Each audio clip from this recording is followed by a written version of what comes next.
Good evening, visitors. Welcome to the Australian War Memorial's last post ceremony. My name is Neil Downey, and joining us today from the Australian Army is Warrant Officer First Class Brian Moore. We warmly welcome the family of Lieutenant Colonel Robert Garrick Wilson, whose story will be told shortly. We welcome the veterans who have served, those who are still serving, and the families that love and support them. We acknowledge the members of RSL and Services Clubs Association, RSL Victoria, and RSL Queensland, who are watching this broadcast of the ceremony across Australia. During this evening's ceremony, wreaths will be laid at the base of the pool of reflection by family and visitors to the memorial.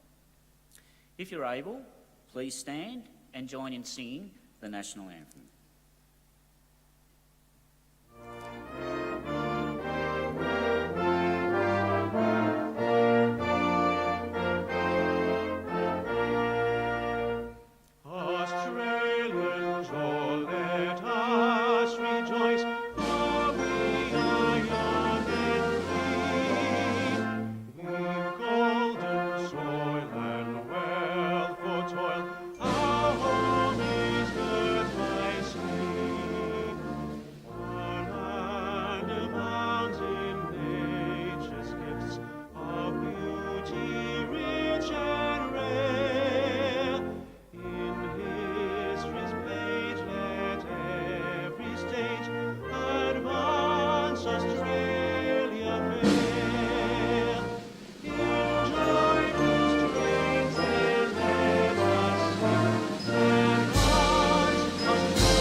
The Australian War Memorial was the vision of Charles Bean, Australia's First World War official historian.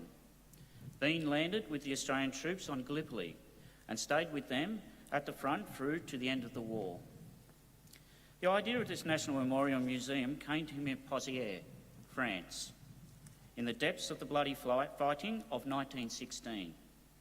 Bean's idea was this would be a place where families and friends could mourn loved ones that had been buried in faraway places.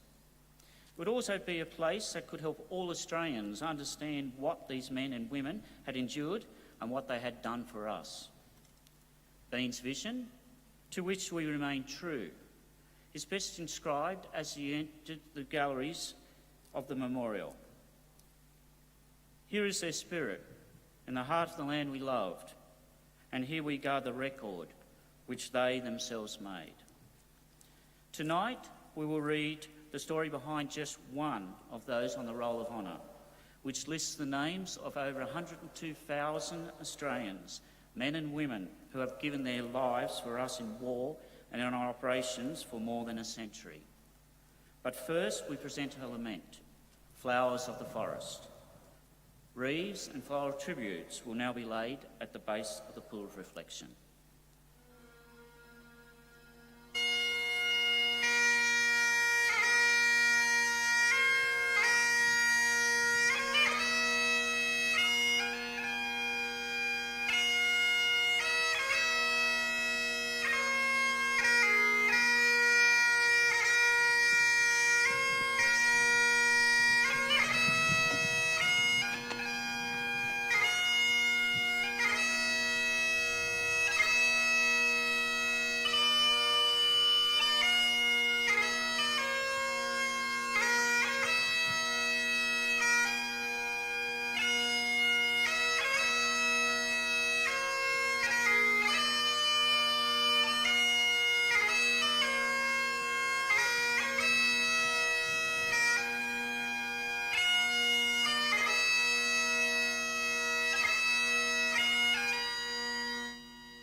Today, we remember and pay tribute to Lieutenant Colonel Robert Garrick Wilson. Robert Wilson was born in 1863 in Dunfermline in the County Fife in Scotland. His father, Robert Garrick Wilson Sr., was a partner in the firm Mrs. R.J. Wilson & Co., proprietors of one of the oldest and best-known grocery stores in central Melbourne. Robert Jr. was educated at Wesley College in Melbourne and at the Geelong Grammar School. Wilson was a grazier at the time of the outbreak of the war in August 1914. He offered the government his Broadmeadows property, Mornington Park, for use as a military training ground. The grassy plateau was about 16 kilometres from the city centre, and the first wave of 2,500 recruits arrived at the site on the 19th of August. They marched from Victoria Barracks in St Kilda Road through the city, cheered by large crowds along the way.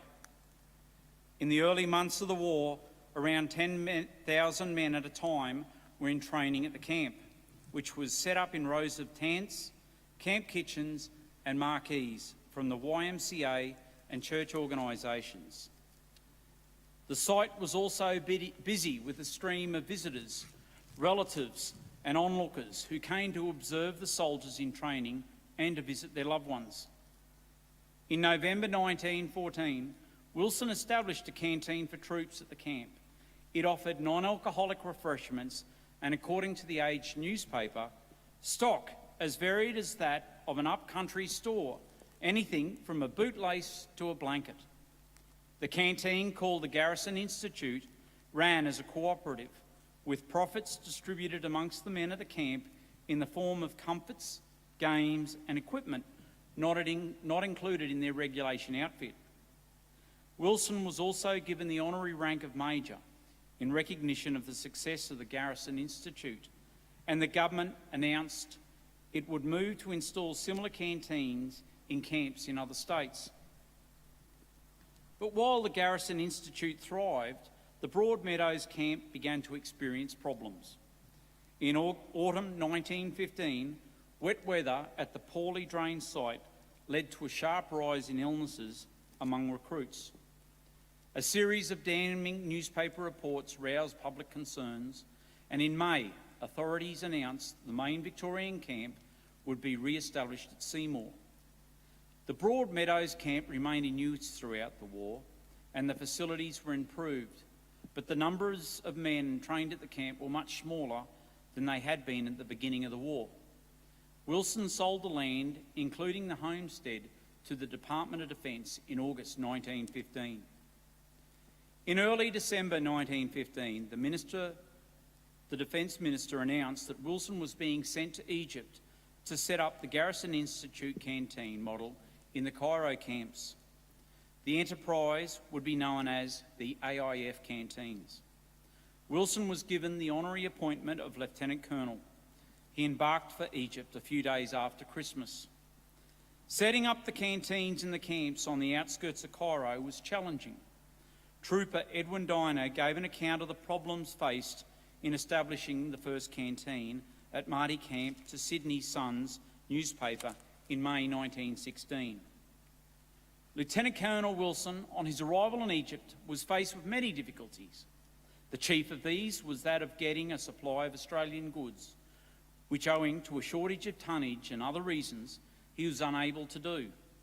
In order to keep faith with the soldiers, he searched Egypt from end to end, and after encountering many obstacles, at last succeeded in obtaining goods of excellent quality and in sufficient quantity to warrant the opening of the first Australian dry canteen. The Marty camp opened on the 9th of February 1916 to great acclaim from the soldiers. However, Wilson became suddenly ill and died that evening of sinusitis. He was 52 years old. Lieutenant Colonel Wilson was buried at the Cairo War Memorial Cemetery in Egypt. He was survived by his wife and children, including a son who served in the First World War. The AIF canteens developed into a broad network of mobile and stationary canteens that operated throughout England, France, Belgium, Egypt, Palestine and Australia, as well as on troop ships. By the end of the war, profit from the canteens amounted to £500,000. The money was later distributed to severely disabled returned soldiers and to widows, orphans and other dependents of lost soldiers. Lieutenant Colonel Wilson's name is listed on the Roll of Honour on my right, amongst almost 62,000 Australians who died while serving in the First World War. His photograph is displayed today beside the pool of reflection.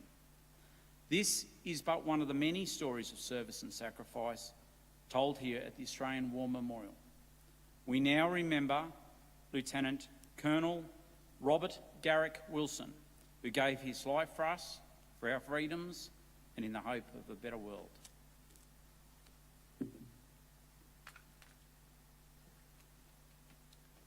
Please stand for the reading of the Ode and the sounding of the last post.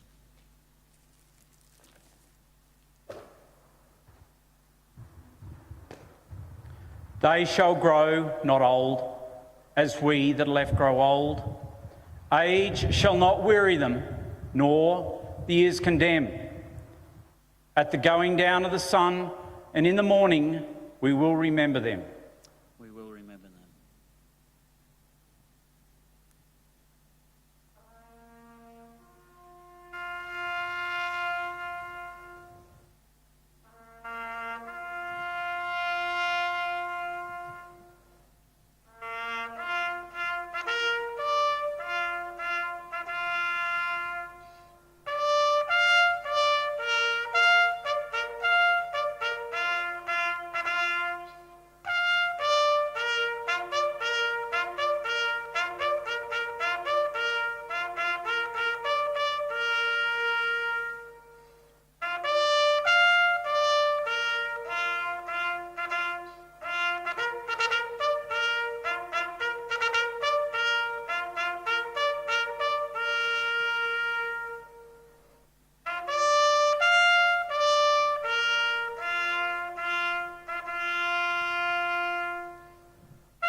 Lest we forget.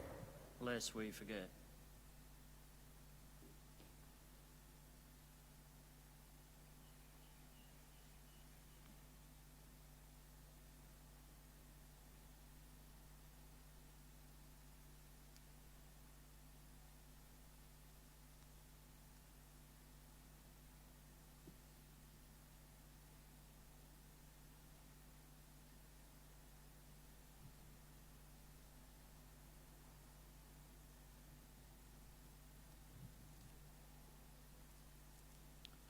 We leave you this evening the words of the memorial's founder, Charles Bean. Many a man lying out there at Poziere or in the low scrubs of Gallipoli, with his poor, tired senses barely working through the fever of his brain, has fought in his last moments. Well, it's over. But in Australia, they'll be proud of this. Ladies and gentlemen, that concludes the last post ceremony. We thank you for visiting the Australian War Memorial and wish you a good evening.